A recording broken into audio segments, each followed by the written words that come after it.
originating from the podcast studio inside FAM 360's headquarters in Atlanta, Georgia. This is the Above and Beyond Leadership Podcast. The Above and Beyond Leadership Podcast is designed to encourage, equip, and inspire our audience through a combination of inspirational stories and real-life experiences shared by other successful and skilled leaders in a variety of vocations. We hope that the Above and Beyond Leadership Podcast empowers each one of us to step out, step up, and ultimately thrive as leaders. Now here's our host, Mr. Matt Maloney. Hey, welcome back to the Above and Beyond Leadership Podcast. I am your host, Mr. Matt Maloney, and today I am super pumped to have our guest on, who I will introduce in just a moment, someone who I've been anxiously awaiting to join the podcast for a number of reasons. There's an incredible story that we're going to hear about today from an incredible man who has really stepped up and stepped out to lead in a really meaningful way. And again, we'll talk about that in a moment. But today's guests, a life filled with hard work, leading, ultimately that hard work has led to so many successes that you frankly have had in your life. And then just like with all life, along this winding journey, hit some struggle along the way, but through all of your life experiences, ultimately led to you and your wife stepping up and stepping out and leading an initiative that has really convicted your hearts, and all aimed at serving other families. Again, we'll learn about that. Before I introduce my guest today, I'd like to share a quote that I feel really embodies this man here at the table, and one that I think that will give the audience a really good idea of who he is. Experience is a lesson of the past to lessen the burden of the future. Michael Sage wrote that. So without further ado, I'm delighted to introduce my guest, Mr. Michael Woodyshek. Welcome. Thank you. Thanks for having me. Yeah. Mike, for the audience's benefit, why don't we start off with a little softball and a tee here? Why don't you just talk a little bit about where you were born, where you were raised, a little bit about your childhood, your family, your parents, any siblings, and then we'll go from there. Sure. So I was born in Scranton, Pennsylvania. Both my parents are from there in the Poconos. I moved to the Boston area when I was I think I was about 7 years old. My dad went to law school up at Boston University, so we moved up there while he was finishing law school. Law school, okay. Yeah, so like in my early childhood, I have two siblings. I have a younger sister and an older brother. So, you're the middle child. I am the middle, yes. Oh. Yes. I am the middle. And when we were, my early childhood, the first couple of years, of kindergarten through second grade, let's say. So we lived with my mom's parents, my grandparents, and my dad was attending law school in Boston. So every weekend he would come from Boston. Back to Pennsylvania to be with us on the weekends and then go back to law school all week. Wow. So then when he graduated. It's a great sacrifice that he was making and you guys were making, obviously. Yeah, and look, obviously that's one of the things I think later on in life I reflected upon, when I had challenges, No doubt. It was a good role model, so to speak. So we moved to Boston when I was, I think I was 7 years old. And then I was a Catholic school kid, both my siblings and I. I went to an all-boys private high school, a Catholic high school. And then I attended Northeastern University in Boston, where I met my wife. Oh, okay. I didn't realize you met your wife in college. Okay. Yeah. I'll tell you a funny sidebar story. My wife and I, when we met, I was at a local drinking establishment, let's say, in downtown Boston. I was just about to say, I thought you met your wife in a bar, but maybe I was wrong. Yeah, no, I was right. Yeah, you were right. And I was standing against the wall with my friend. I didn't want to go out that night. My friend reluctantly got me to go. It was a Columbus Day weekend. Like, come on, we got to go out tonight. Fine, we'll go. And I was leaning against the wall, and a few women walk by, and my wife was the last in this row of women. And she walks by, and I literally elbowed my friend, and I said, "Hey, there goes Mrs. Woodyshek right there." And ironically, really? Yeah. So that is great. That's great. So I mean, we both grew up in the Boston area. After college, I worked in kind of banking, financial services. Yeah. Worked for a bank up there that's now part of Bank of America. It was back then. It was Bay Bank. Then it was Fleet. It kind of morphed into different. All these bank mergers. But I worked there for several years in like a sales capacity, and then I went to work for Putnam Investments in Boston. Worked there for several years, and then my wife and I, we were getting married. We decided we wanted to go to Florida. We just we wanted to change, so I moved to Florida right after I got married in '99.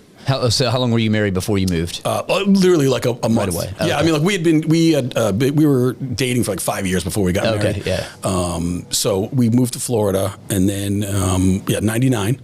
And then we have 3 kids. So my oldest is 21. Yep. My middle would be 19, who I know we'll talk about in a little while. Yep. And then my youngest daughter is 16. And 16, yeah. Yep. So you're in the thick of it, man. Yeah. So we've been in Florida now, basically 23 years. Yeah. So I'm kind of, the blood's thinned out. I'm used to the warm weather now. Yeah. You don't like the cold weather anymore, right? No, it's evidenced by I come away. I have a sweater on. It's probably 70 degrees outside. Yeah. Well, Florida is just like it's like the Northeast, anyways, because half of Florida is filled with Northeasterners, right? Oh, I'm basically 70 miles. I'm in West Palm, so I'm 70 miles from Miami. Yeah. From all of Palm Beach County is you're either from Philly, if you're from New York, or you're from Boston. Yeah. I mean, that's pretty much all of Palm Beach County. Yeah, exactly. I know. It's funny. Well, that's good. Well, thanks for sharing that. So, rumor has it that there's a little fame in your background, in your family. Rumor has it that you are related to, and I think it's your great grandfather was Honest Eddie Murphy. For those of you that aren't baseball fans, which it's a shame if you're not, you should look up among other things, but look up the 1919 White Sox, who were in the World Series, and they were nicknamed the Black Sox for a number of reasons. But first of all, confirm, is that rumor accurate? Yes, and tell us a little bit about your uncle, and just, again, of course, I mean, not your uncle, your great-grandfather, excuse me, and then that whole dilemma around that team. So that's my mom's grandfather. So it was my great-grandfather. Yeah. He, unfortunately, he had passed away right before I was born, in between my brother and myself. Yeah. But growing up, we were always, it was a sports family. Yeah. Right? And my dad has actually second cousins that played pro football for the Eagles and stuff. So, but my mom's family was, always into sports. Like we'd go over to my house my grandfather grew up in, and the walls would be littered with, memorabilia from, all the way from high school up through college. He went to Villanova, then he, played in the minor leagues. And then, he played with a lot of famous people. Yeah. So there'd be pictures of Joe Jackson and my great grandfather on the wall, you know what I mean? Or, him and Ty Cobb. It was crazy, but to me, crazy. It was just, That's I'm awesome. looking at family pictures, you know what I mean? So the Black Sox, if you will, the way he got his nickname was that at the time in 1919, there was a scandal where, I think it was 8 guys. There was a movie called 8 Men Out. They made about. That's right. They made a movie about it. Yeah, and they actually interviewed my grandfather when they were doing research for the film. They came down to visit him and were going through memorabilia from his dad and letters, because we had letters written from, I think wasn't it Kennesaw Mountain Landis, who was the commissioner of baseball at the time, who hand wrote a letter to my great grandfather, like in appreciation that he was a veteran at the time, kind of a utility outfielder, and the fact that he didn't participate in any of the, so that's where the nickname came from, Honest Eddie Murphy, because he was, more of a stand-up, like, I'm not going to participate in any of this. For the audience that doesn't know, essentially, in summary, it was a game-fixing scheme. They were paid, I can't remember if they were paid by the mafia or they were paid by somebody, but they were among many, I think 8 total. Shoeless Joe Jackson was one of those, and they were paid to basically throw the World Series, to throw the game. So they lost, but they got paid for it. And they were heavy favorites going in. Oh, they should have won it easily. Yeah. And at the time, again, I'd never had conversations with him firsthand because he had passed away before I was born. But my mom and my grandfather and my uncle said that my great-grandfather always said that he questioned Joe Jackson's participation, if you will, in it. Because if you look at his numbers, I think he batted like 400 or something during the series. Yeah. And a lot of people don't know that Joe Jackson was illiterate. So when they would go out to dinner, he would sit with my great grandfather because he couldn't read the menu. So he would turn to him and he'd go, I'll have what Murphy's having. Yeah. Because he couldn't read the menu. Wow. So yeah. So apparently my great grandfather, kind of said he questioned he wasn't I hate to say, smart enough right. to understand, he was being manipulated. Right. You know what I mean? And, and back then, players were notoriously underpaid. If you look at pictures from that team, it always looks like they have dirty uniforms. Yeah. And the reason is they used to charge the players to wash the uniforms. Really? So you can protest. Some of the players were like, we're just not going to wash our uniforms. That's classic. Yeah, so if you look, they'll I was have thinking like it was, pants. they don't want to wash them because they won the game, know. No, it wasn't like luck or anything like that. No, it was more like, kind of a silent protest. Interesting. Like, I never knew that. That's good stuff. Well, that's great. Thanks for sharing that. And I think that, honesty, transparency and all of that. I mean, already, you're in your DNA, your grandfather, Honest Eddie Murphy, was really speaks to and kind of flowed through the bloodline here of I think part of your leadership style, frankly. Let's kind of get off the interstate here and let's go down another path and let's talk about really a life-changing event. And what I like to look at is that how God created this situation, which is a tough situation, but he created it ultimately for you and your wife to start something bigger that can really impact the lives of other people. I think this is probably one of the most transformational experiences that anyone could ever go through. One with immense heartache, but again, it ignited a fire in you and your wife, and I'm super, super encouraged by it. So take us through the journey, first of all, about your son, and because I know you said two of your sons were special needs, right? Correct. They autistic on the autism spectrum, and then kind of take us a little bit through his life for a little bit. So yeah, like I said, so my oldest and my middle, both my first two boys were both in the spectrum. Now we didn't know that right away, but I think, especially as my older son got near like 2, 3, where milestones, physically all the milestones were there, but then, speaking, things like that seemed to be delayed. So we started getting a little uneasy about it, started, talking to specialists, bringing to doctors. Yeah. So then in the end, they diagnosed him, in the spectrum. And again, the spectrum is a broad statement, right? Sure it is. There's people that are severely affected. There's people that so as time has gone on, my older son is more, the diagnosis now is more Asperger's. Yeah, right. He could sit here at a table and have a normal conversation. Yeah. You wouldn't necessarily know that there's challenges there until he has no filter almost. Right. And he's socially awkward. Right. It's more of that situation. Yeah, sure. But because we were in tune with it with my older son, we started noticing it quickly with my middle son. So Colin, who was my middle son, was more severely afflicted than his older brother, to the point where he wouldn't converse like you and I are now. So if he was hungry, it'd be like, he'd either say like, "Daddy, pizza," or he'd grab my hand and bring me to the refrigerator. Sure. So after a while, you learn as a parent, to adapt in that environment. Sure, of course. But to the outside world, they don't understand that. You know what I mean? Yeah. But to me, that was my everyday life. So I got used to having to, I knew what signals meant. I knew what certain things meant, right? But look, it was a challenge, for, 14 years in the end with him. But, at first, the first time a doctor says to you like, "Oh, well, the word autism," I didn't have no experience with that as a kid. Yeah. Now maybe we did and it wasn't you didn't know it. explained in that right, matter. Right, You're right. Right. But so for me, at first it was like, wait, how do I even navigate this? You know what I mean? Like, so then, you learn and, for our experience with him started where he went to a regular kindergarten. He went to preschool and went to a regular kindergarten, and they had a separate class, if you will, for kids in the spectrum. Because by this point, I think now it's like 1 out of every 8 boys is diagnosed or something. Right. So you had him in a separate class. But literally, it got to a point where it was almost a weekly basis. I'd get a call from the kindergarten teacher. He tried to run out of the room. He'd what they call a lope. He would literally try to get out. So we had to put double keyed locks on our house from the inside. So you needed a key to get out of our house. Oh. Because I was afraid in the middle of the night I'd be sleeping and he'd get up and walk out. Yeah. And then, we had to put an alarm on the house where the doorbell would chime so the door would open or the window was open. So, you have all these challenges that you're like, okay, how do I overcome this? How do I navigate that? So, we had kind of got used to that.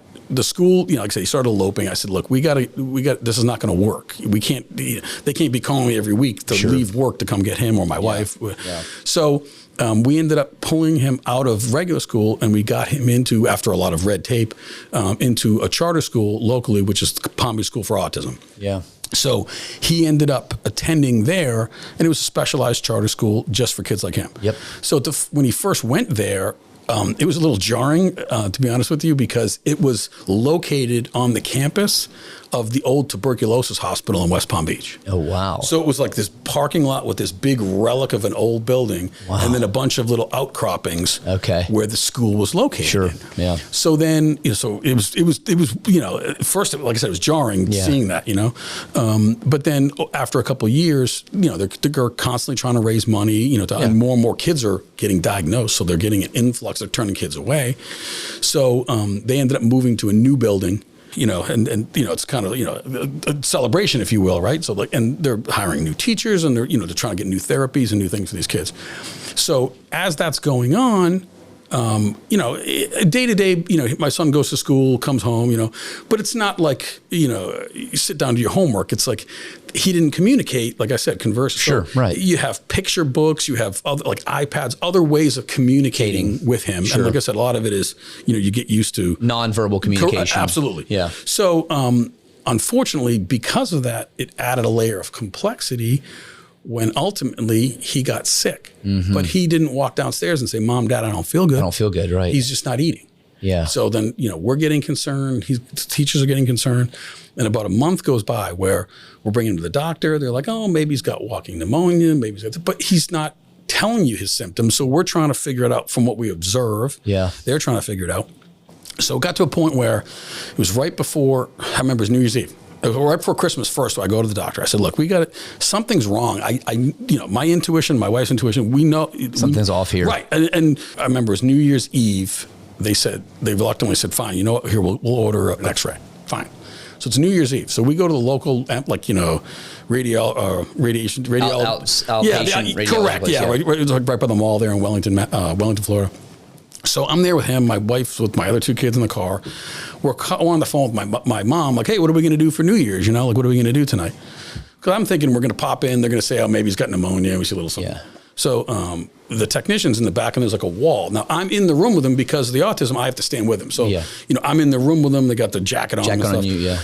So, and I'm talking to him, and he's laying on the table. And, of course, that in and of itself from it is already difficult for him because there's so much stimuli. There's too much stimulus going on. So I'm trying to calm him down, and I remember the technician kind of looked around the wall and had his face was just white. And I remember him looking at me, and he's like, I said, what's the matter? And he's like, can you come here for a second? And I'm like, I guess. So I walk around the corner where the wall was, and he said something about my son's lung. And I said, oh, what is, is there fluid on it? He goes, I can't see it. And I'm like, what do you mean you can't see it? He's like, I only see one lung. So I was like, well, of course he's got two lungs. I mean, he's 13, or at this time he's 12, Yeah, we would have known that if he... Correct. So then it was weird because no one's explaining anything to you. So I can see this guy's concerned. Now I'm concerned, right? I'm trying not to make sure my son doesn't freak out. So they're like, oh, you just hang tight. You can't leave. And I'm like, okay. So then they bring us out in the hallway. My wife comes in, hey, where are we going to go? I said, I don't know. We can't leave.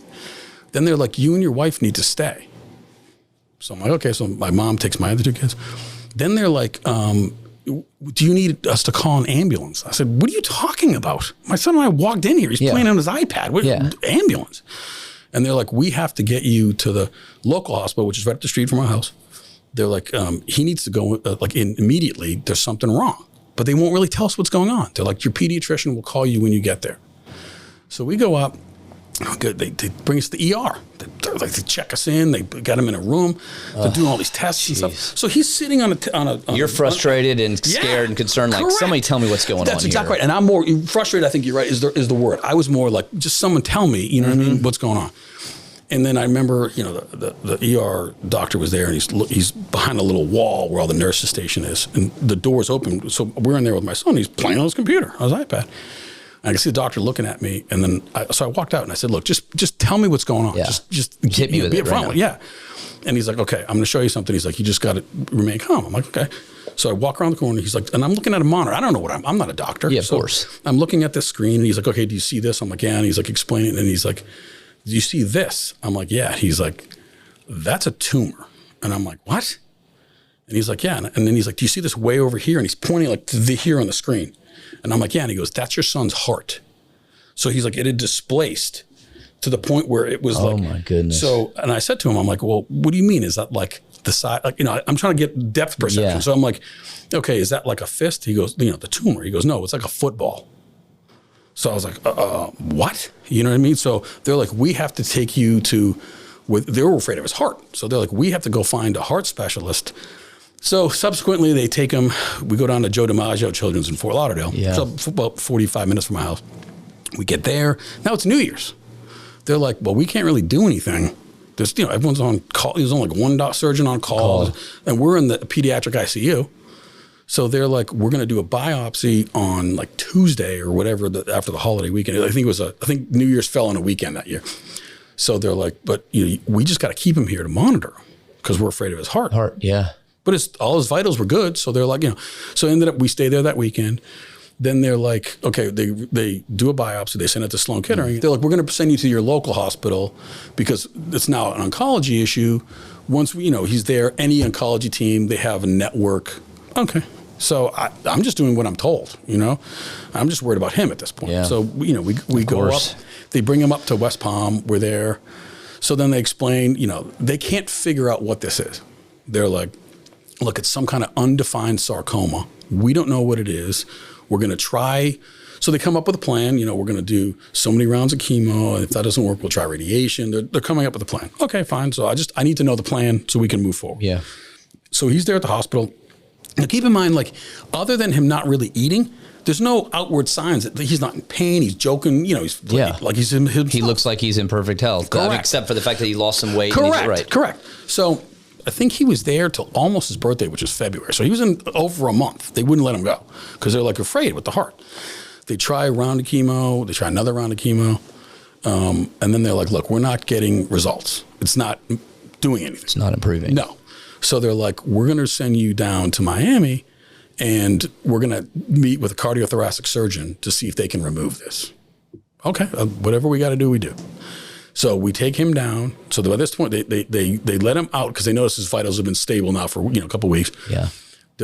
We go down for a consultation. We meet with the surgeons. The surgical team's like, look, we can do this. It's going to be a big surgery, but we're confident we can do this.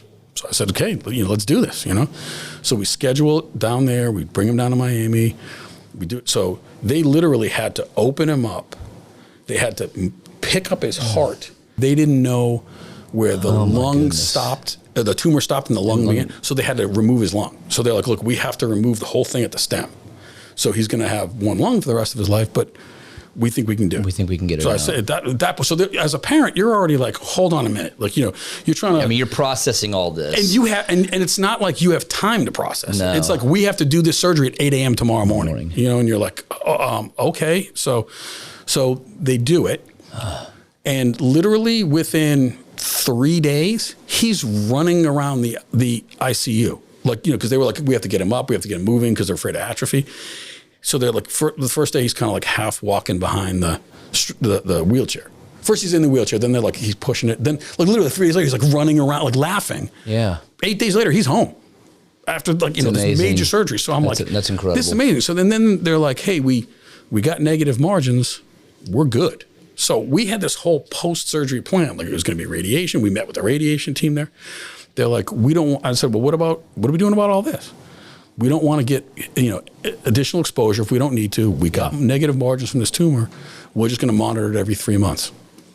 Okay, so this is like the greatest news you could ever get, right? Like, after you'd already had the traumatic news, right? So, yeah. So but the surgery initially successful. Yeah, I mean, everything looked good. Yeah, I mean, unbelievably like stressful. Successful as it could be though. Right, at that point, I was like, this is the hardest thing I've ever gone through. I mean, I remember my wife and I sitting in a coffee shop down in Miami next to the hospital because they're like, come back in 5 hours, and they don't want you sitting around freaking out. So my dad's there with us, and I remember that, I can't think, I'm just trying to deal with it. So then when we went back, and after a day or two, you see him start to bounce back, right, your spirits all get lifted. Yeah. So basically they sent him home. We were like, everything's going to be great. A couple of weeks go by, my wife and I remember, you have vivid memories of things, but I remember at one point we went back to the oncology group, and it's pretty traumatic when you walk into an children's oncology team, and you see a bunch of little kids, and you're like, how can all these kids be sick? Like I just kept saying to myself, how is this possible? It's heartbreaking. It's heartbreaking. And, there's chairs around the room like you're in a regular dog shop, and all these kids are, have some form of cancer. So I remember coming out of there and thinking to myself, I felt bad because I was like, my son's now apparently clear of this. Yeah. And all of these kids are like, their struggle is just starting. So I'm already feeling. So you're feeling guilt. Yeah. You're having this wave of emotion. Correct. From anger initially to perhaps relief, but still confusion, to now guilt because you think that things are okay with your son, these other children. It's correct. Yeah. So, we leave, a couple weeks go by. They're like, oh, you can send him back to school. Everything's back to normal. I want to just pause you there for a second. I don't want to rush this story. I want to hear the rest of it on the next episode. But I want to inspire you with some words of encouragement that every adversity, every failure, every heartache carries with it a seed of an equal or greater benefit. That's a quote from Napoleon Hill. Look, Mike, thanks for joining us today and sharing your story. This is a truly remarkable story. To all of our subscribers and listeners in podcast land, I hope today's episode was both empowering and truly inspirational. Until the next episode, I pray that our daily journeys are filled with opportunity to lift others up and inspire others as we aim to go above and beyond. Thanks, guys. Thanks, Mike.